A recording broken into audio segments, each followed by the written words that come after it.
Hi, welcome back to our channel Suma സുജിക്കൂട്ട്. എല്ലാവരും സേഫായിരിക്കുന്നു എന്ന് വിശ്വസിക്കുന്നു. അതുപോലെ തന്നെ നമുക്കിപ്പോൾ ലോക്ക്ഡൗണും കാര്യങ്ങളൊക്കെ ആയത് കാരണം കൊണ്ട് പുറത്തോട്ടെങ്ങും ഇറങ്ങാൻ പറ്റില്ല. പ്രത്യേകിച്ച് നമുക്ക് ഒരു സാധനവും പുറത്തുനിന്ന് വാങ്ങിച്ചുകൊണ്ട് വരാൻ ഉള്ള സാഹചര്യമല്ല. അപ്പം നമ്മുടെ വീട്ടിലുള്ള സാധനങ്ങളൊക്കെ വെച്ചിട്ട് തന്നെ നമുക്ക് ഓരോ ദിവസം കഴിച്ചു കൂട്ടണം. അപ്പം വെണ്ടയ്ക്ക വെച്ചിട്ട് വളരെ ഈസി ആയിട്ട് സിമ്പിളായിട്ടുള്ള 2 റെസിപ്പിയാണ് ഞാനിവിടെ കാണിക്കുന്നത്. കുറച്ച് വെണ്ടയ്ക്ക നല്ല വൃത്തിയായി കഴുകി തുടച്ചെടുക്കുക. ഒട്ടും വെള്ളമയമില്ലാതെ എടുത്തിട്ടുണ്ട്. അപ്പം ഇതുകൊണ്ട് നമുക്കിന്ന് 2 തരത്തിലുള്ള കറികളാണ് ഉണ്ടാക്കേണ്ടത്. അപ്പോൾ അതിന് വേണ്ടിയിട്ട് വെണ്ടയ്ക്ക 4ആയിട്ട് മുറിച്ചിട്ട് ഇങ്ങനെ ചെറിയ രീതിയിൽ അരിയുക. നമ്മൾ മെഴുകുപുരട്ടിക്കൊക്കെ അരിയും പോലെ അല്ല, വളരെ ചെറുതായിട്ട് കുനുകുനായിട്ട് തോരൻ അരിയില്ലേ അതേപോലെ അരിഞ്ഞെടുക്കുക. അപ്പം ഞാൻ ഇത്രയും വെണ്ടയ്ക്ക അരിഞ്ഞെടുത്തിട്ടുണ്ട്. അപ്പോൾ വെണ്ടയ്ക്ക അരിയുമ്പോൾ അതിൽ ആ പശപില്ലാതിരിക്കാൻ വേണ്ടി ഇടയ്ക്കിടയ്ക്ക് നമ്മൾ അരിയുന്ന ആ കത്തി ഒരു തുണിയോ പേപ്പറോ എന്തെങ്കിലും കൊണ്ടൊന്ന് തുടച്ചെടുത്താൽ മതി. അന്നേരം അതിലുള്ള ആ മെഴുപ്പ് പോലത്തെ സംഭവമില്ലേ അതങ്ങ് മാറിക്കിട്ടും. ഓക്കെ, അപ്പം ഞാൻ ഞാൻ അരിഞ്ഞു വെച്ചിരിക്കുന്ന വെണ്ടയ്ക്ക കുറച്ച് ഞാൻ വേറൊരു കറിക്ക് വേണ്ടിയിട്ട്, അപ്പം ഞാനിവിടെ 2 തരത്തിലുള്ള കറികളല്ലേ ഉണ്ടാക്കുന്നത്. അപ്പം കൂടുതൽ ഭാഗം ഞാനൊരു തോരനാണ് റെഡിയാക്കി എടുക്കുന്നത്. അതിന് വേണ്ടിയിട്ട് തേങ്ങയുണ്ട്, 1 മുറി തേങ്ങ, ചെറിയ 1 മുറി തേങ്ങ, കുറച്ച് വെളുത്തുള്ളി, കുറച്ച് ജീരകം ആണ് വേണ്ടത്. ഓക്കെ, അപ്പം നമുക്ക് ആദ്യം തോരൻ റെഡിയാക്കി എടുക്കാം. വെണ്ടയ്ക്ക തോരൻ വളരെ ടേസ്റ്റിയുമാണ്, അതുപോലെ തന്നെ എളുപ്പവുമാണ് നമുക്ക് റെഡിയാക്കി എടുക്കാൻ വേണ്ടി. അപ്പം ഞാനിവിടെ ഇതെല്ലാം കൂടി ഒന്ന് ചതച്ചെടുക്കണം. നമുക്ക് തോരൻ്റെ പാകത്തിന് ചതച്ചെടുക്കണം. തേങ്ങയും ജീരകവും വെളുത്തുള്ളി,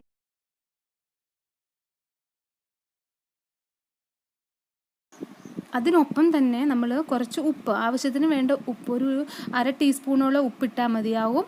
അതും പിന്നെ നമുക്ക് തോരന് ആവശ്യമുള്ള മഞ്ഞൾപ്പൊടി, കുറച്ച് മുളക് പൊടി, എരിവുള്ള മുളക് പൊടി ഇട്ടാൽ മതി. ഇവിടെ പച്ചമുളക് ഞാൻ എടുക്കുന്നില്ല, കാരണം ചുമന്ന മുളക് പൊടി തന്നെയാണ് ഞാനിവിടെ എടുത്തേക്കുന്നത്.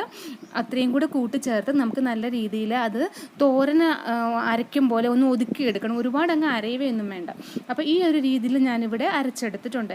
ഇനി നമുക്കൊരു പാൻ അടുപ്പത്ത് വെച്ച് ചൂടാകുമ്പോൾ എണ്ണ ഒഴിക്കുക. വെളിച്ചെണ്ണ തന്നെ ഒഴിക്കുക, നല്ല ടേസ്റ്റ് ആയിരിക്കും വെളിച്ചെണ്ണയിൽ.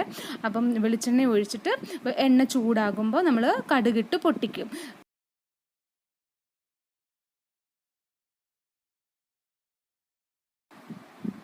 കടുക് നല്ലതായിട്ട് പൊട്ടിക്കഴിയുമ്പോൾ അതിലേക്ക് നമുക്ക് കുറച്ച് വറ്റൽമുളക് ഇട്ട് കൊടുക്കാം. ചുവന്ന ഉണങ്ങിയ മുളക് ഇട്ട് കൊടുക്കുക.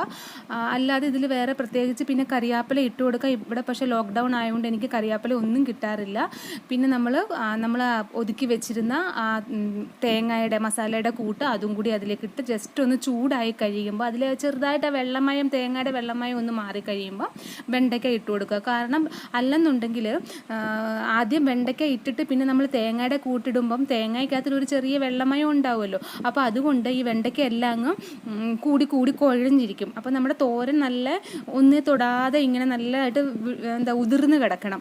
അപ്പോൾ ആ ഒരു രീതിയിൽ വേണമെങ്കിൽ നമ്മൾ ആദ്യം തന്നെ ഈ അരച്ച് വെച്ചിരിക്കുന്ന തേങ്ങ ഇട്ട് ജസ്റ്റ് അതിൻ്റെ ആ വെള്ളമയം ഒന്ന് മാറിയതിന് ശേഷം നമുക്ക് വെണ്ടയ്ക്ക ഇട്ട് കൊടുത്താൽ മതി. പിന്നെ ഒരു കാര്യം നമ്മൾ ശ്രദ്ധിക്കേണ്ടത്, അടച്ചു വെച്ച് വേവിക്കേണ്ട, ഇങ്ങനെ തുറന്ന് വെച്ച് തന്നെ ഇത് ഇങ്ങനെ ഇടയ്ക്കിടയ്ക്ക് ഇളക്കി കൊടുത്ത് തോത്തി എടുക്കുക. മീൻസ് വെള്ളം ഇല്ലാത്ത രീതിയിൽ ഇതിനെ ഒന്ന് ജസ്റ്റ് ഫ്രൈ പോലാക്കി എടുക്കുക. അപ്പം നല്ല ടേസ്റ്റാണ്. ചിലർക്കൊന്നും വെണ്ടയ്ക്ക് അത്ര ഇഷ്ടമല്ലല്ലോ. അപ്പോൾ ഈ ഒരു രീതിയിൽ ട്രൈ ചെയ്ത് നോക്കുക. അപ്പോൾ അടുത്ത ഞാൻ ഒരു കൂട്ടുണ്ടാക്കുന്നത് കിച്ചടിയാണ്, വെണ്ടയ്ക്ക കിച്ചടി. അതിനുവേണ്ടി കുറച്ച് ഇഞ്ചിയും പച്ചമുളകും അരിഞ്ഞെടുത്തിട്ടുണ്ട്. സെയിം നമ്മൾ ഒരു പാൻ അടുപ്പിൽ വെച്ച് ചൂടാകുമ്പോൾ നമ്മൾ വെളിച്ചെണ്ണ തന്നെ ഒഴിച്ചു കൊടുക്കുകയാണ്. 2 ടേബിൾ സ്പൂൺ വെളിച്ചെണ്ണ ഞാനിവിടെ ഒഴിച്ചു കൊടുത്തു. അതിലേക്ക് കടുകിട്ട് പൊട്ടിക്കുകയാണ്. കടുകിട്ടതിന് ശേഷം നമുക്കതിലേക്ക് വേണമെങ്കിൽ വറ്റൽമുളക് ചേർക്കാം, കറിവേപ്പിലയും ചേർക്കാം. ഇപ്പം ലോക്ക്ഡൗൺ ആയതുകൊണ്ട് അടുത്തെല്ലാം കൊറോണയാണ്. അപ്പം നമുക്ക് വീടിന് പുറത്തോട്ട് ഇറങ്ങാൻ ഒട്ടും നിർവാഹമില്ല. പിന്നെ എൻ്റെ വീട്ടിലാണെങ്കിൽ കറിവേപ്പില ഉണ്ടായിട്ടുമില്ല. അപ്പം ഞാൻ അതുകൊണ്ട് കറിവേപ്പില ഒഴിവാക്കിയിരിക്കുകയാണ്. നിങ്ങൾക്കൊക്കെ കറിവേപ്പില കിട്ടുമെന്നുണ്ടെങ്കിൽ വളരെ ടേസ്റ്റായിരിക്കും, ഒന്നുകൂടി ടേസ്റ്റായിരിക്കും. ഓക്കെ, അപ്പോൾ ഈ റെസിപ്പി ആ ഒരു രീതിയിൽ നിങ്ങൾ ട്രൈ ചെയ്ത് നോക്കുക. എന്നിട്ട് നമ്മൾ ഇഞ്ചിയും നമ്മുടെ കടുക് പൊട്ടിയതിന് ശേഷം നമ്മൾ മുളകിട്ടു. മുളകിൻ്റെ ഒപ്പം തന്നെ നമുക്ക് നമ്മൾ അരിഞ്ഞ് വെച്ചിരിക്കുന്ന ഇഞ്ചിയും പച്ചമുളകും കൂടി ചേർത്ത് നല്ലതായിട്ടൊന്ന് നല്ല രീതിയിൽ ഫ്രൈ ആയി വരണം. അതിൻ്റെ പച്ചമണമൊക്കെ മാറി അത് നല്ല രീതിയിലൊന്ന് ഫ്രൈ ചെയ്ത് വന്ന് കഴിയുമ്പം നമുക്കതിലേക്ക് നമ്മൾ അരിഞ്ഞ് വെച്ചിരിക്കുന്ന ആ വെണ്ടയ്ക്ക ഇല്ലേ, കുറച്ച് വെണ്ടയ്ക്ക മതി, ഒരു 2-3-4 സ്പൂൺ മതി വെണ്ടയ്ക്ക. കിച്ചടി ആകുമ്പോൾ നമുക്ക് ഒരുപാട് വേണ്ടല്ലോ. അപ്പം ആ വെണ്ടയ്ക്കായും കൂടി ഇട്ട് വെണ്ടയ്ക്ക നല്ലതായിട്ട് മൂക്കണം. ഈ പച്ച നിറം അങ്ങ് മാറിയിട്ട് ഒരു ബ്രൗൺ കളർ പോലെ ആകണം വെണ്ടയ്ക്ക, അപ്പോഴേ അതിൻ്റെ ആ ഒരു ടേസ്റ്റ് വരത്തുള്ളൂ. ഓക്കെ, അപ്പോൾ ആ ഒരു സമയം കൊണ്ട് നമ്മുടെ തോരൻ അവിടെ അടുത്ത അടുപ്പിൽ ഇരുന്ന് പാകമായിക്കൊണ്ടിരിക്കുകയാണ്. നമ്മളത് ഇടയ്ക്കിടയ്ക്ക് ഒന്ന് ജസ്റ്റ് ഒന്ന് എന്താണ് ഇളക്കി കൊടുക്കുക. പാകമായി തന്നെ ഇരിക്കുകയാണ് അത്. ഓക്കെ, അപ്പോൾ ഈ ഒരു രീതിയിൽ വെണ്ടയ്ക്ക ഇവിടെ മൂത്ത് കിട്ടിയിട്ടുണ്ട്. അപ്പോൾ ഇനി തീ ഓഫ് ആക്കിയേക്കുക. ഉപ്പ് വേണമെങ്കിൽ കുറച്ച് ഈ ഒരു സമയം ചേർക്കുക. അപ്പം നമ്മുടെ വെണ്ടയ്ക്ക തോരന് ഇവിടെ പാകമായിട്ടുണ്ട്. ഇതിലേക്ക് വേണമെന്നുണ്ടെങ്കിൽ ഒരു ശകലം ഉപ്പും ഒരു ശകലം കുരുമുളകിൻ്റെ പൊടിയും കൂടി ചേർത്ത് കൊടുക്കാം, വളരെ ടേസ്റ്റ് ആയിരിക്കും. പിന്നെ നമ്മുടെ കിച്ചടിക്ക് വേണ്ടിയിട്ട് ഞാനിവിടെ 1 കപ്പ് തൈര് എടുത്തിട്ടുണ്ട്. നല്ല കട്ട തൈരാണ് എടുത്തിരിക്കുന്നത്, വെള്ളമില്ലാത്ത തൈര്. എന്ന് വെച്ചാൽ ഇങ്ങനെ ലൂസായിട്ടുള്ള തൈരാകുമ്പം ആ കറിക്ക് ഒരു ടേസ്റ്റ് വരില്ല കിച്ചടിക്ക്. അപ്പോൾ അതുകൊണ്ട് നല്ല കട്ടയായിട്ടുള്ള തൈര് വേണം. അതൊന്ന് ചെറിയ രീതിയിലൊന്ന് ഉടച്ചെടുക്കുക. അതിനകത്തിൽ ആ വെണ്ടയ്ക്കയുടെ തന്നെ ഒരു പൊടിയാണ് കിടക്കുന്നത്. എന്നിട്ട് നമ്മൾ ഈ വറുത്ത് വെച്ചിരിക്കുന്ന വെണ്ടയ്ക്ക കൂട്ടില്ലേ, വറുത്ത് വെച്ചിരുന്ന വെണ്ടയ്ക്കയുടെ മുളകും എല്ലാം കൂടി ഉള്ള ആ ഒരു കൂട്ട് നമ്മൾ ഈ തൈരിലേക്ക് ജസ്റ്റ് ഇട്ട് കൊടുക്കുക. ഇനി ഇത് ചൂടാക്കുകയൊന്നും വേണ്ട, ഇതിലേക്ക് ഇട്ട് കൊടുത്ത് ഉപ്പ് വേണമെങ്കിൽ ഉപ്പ് ചേർത്ത് കൊടുത്ത് ഒന്ന് ഇളക്കിയെടുത്താൽ മതി. വളരെ ടേസ്റ്റിയാണ്, അത് വളരെ ഈസിയുമാണ്. അധികം എന്നും നമ്മൾ ഒരേ രീതിയിലുള്ള കറികളൊക്കെ കൂട്ടുമ്പോൾ നമുക്കൊരു മടുപ്പ് തോന്നത്തില്ലേ. ഇതാകുമ്പോൾ ഒരു വെറൈറ്റിയും ഉണ്ട് അല്ലേ, ഒരു വ്യത്യസ്തതയുണ്ട്. പിന്നെ ഈ ചൂട് സമയത്തൊക്കെ നമുക്ക് തൈരിൻ്റെ ഒരു അംശമൊക്കെ ചെല്ലുന്നത് വളരെ നല്ലതാണ്.